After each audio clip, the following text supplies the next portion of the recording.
আমি যেই প্রতিষ্ঠানে অবস্থান করতেছি ইনস্টিটিউট অফ মেরিন টেকনোলজি, এটা হলো চাঁদপুর। তো এইখানে ইকো পাওয়ার টেকনোলজির একটা হাইব্রিড সোলার সিস্টেমের কাজ আমাদের আজকে হ্যান্ড ওভার হবে। এটা হলো হাইব্রিড সোলার সিস্টেম। যেহেতু আপনারা জানেন আমরা দীর্ঘদিন যাবত কিন্তু সোলারের সাথে সম্পৃক্ত আছি, তারই ধারাবাহিকতা এখানে আমরা 20 কিলোওয়াটের একটা সোলার সিস্টেমের কাজ করছি। আমার পিছনে যেই মনিটর গুলা দেখতেছেন এমন আরো 3টা তাদের ল্যাব আছে। এই ল্যাব গুলাতে আমরা হাইব্রিড সোলার দিয়ে সম্পূর্ণ বিদ্যুৎ বিহীন আমরা দিনে চালাবো, সেজন্য তো উপরে আমরা ব্যবহার করছি 20 কিলোওয়াট সোলার। তো আর নিচে 2টা হাইব্রিড ইনভার্টার, আর এখানে আমাদের ইনভার্টার ওয়াইজ অনুযায়ী আমরা এখানে মোট 8টি ব্যাটারি ব্যবহার করছি।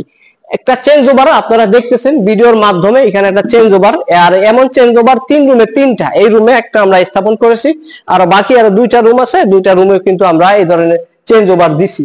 তো আপনারা যারা ভাবছেন শুধু খালি দিনের বেলায় সোলার দিয়ে চালাবেন ব্যাটারি বিহীন, সে কাজগুলো কিন্তু আমরা করি। যারা ব্যাটারি বিহীন ব্যাকআপ চাচ্ছেন শুধু দিনের বেলায়, সেই কাজগুলো কিন্তু বর্তমানে আমাদের রানিং আছে। বাংলাদেশ সর্ব বড় বড় প্রজেক্ট বর্তমানে কিন্তু আমরা কাজ করতেছি অলরেডি। হাইব্রিড সিস্টেম নিয়ে অসংখ্য কাজ অলরেডি আমাদের হ্যান্ডওভার শেষ।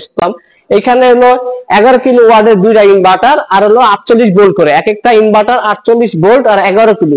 তো বর্তমানে ইনভার্টার গুলো রানিং অবস্থায় আছে। ডিসপ্লেতে যেহেতু আপনারা আলো দেখতেছেন, দুটোটা ইনভার্টারই কিন্তু লোড দেওয়া আছে আমাদের।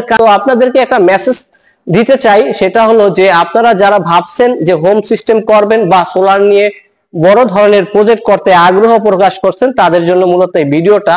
সোলার সম্পর্কিত যে কোনো তথ্য বা পরামর্শের জন্য স্ক্রিনে আমাদের একটা হোয়াটসঅ্যাপ নাম্বার দেওয়া আছে, সেই নাম্বারে কিন্তু আপনি বাংলাদেশের যে কোনো জেলা উপজেলা থেকে ফোন হোক বা মেসেজ হোক, যে কোনো ওয়ের মাধ্যমে কিন্তু আমাদের সাথে কন্টাক্ট করতে পারেন। ধন্যবাদ আপনাদেরকে যারা কন্টিনিউ করছেন ভিডিওটা, যে যেখান থেকে আমাদের শুভাকাঙ্ক্ষী যারা ভিডিওটা দেখছেন, সবাই নিউজের পক্ষ থেকে সবাইকে শুভেচ্ছা এবং অভিনন্দন। সবাই ভালো থাকবেন এবং সুস্থ থাকবেন।